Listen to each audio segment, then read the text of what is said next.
Don Juan, ano ang dapat gawin para laging positive ang mindset? Alright, napakasimple. Mm. Paano nga ba? Alright.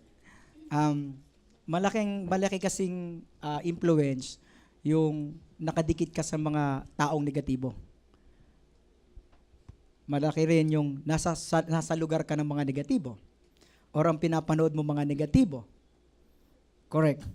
So, a-avoid ka talaga sa negative na, a-avoid mo talaga yon. Iwasan mo yung negatibong lugar, negatibong tao, negatibong mga palabas.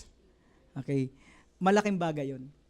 Kahit ano kasing basa mo, positive, positive, positive, positive ka ngayon, nakita mo, basa ka ng positive, nood ka ng positive, mamaya, yung tatlo mong barkada, kabarkada mo pa rin yung mga negative, negative ka rin.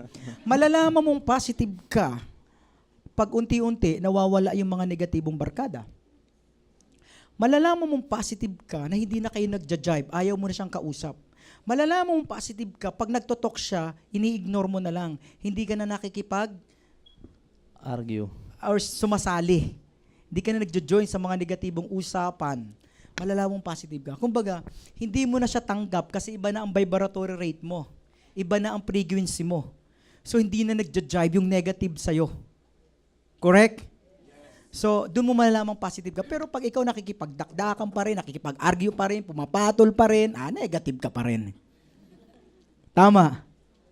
Pangit ka rin. Diba? Hindi totoo yan. 22 to, patayin kita. Alam mo, pag gano'n, dapat ini-ignore mo na lang siya. Malaking bagay yung lugar na ginagalagawan mo, dapat positive. Yung pinapakinggan mo, positive.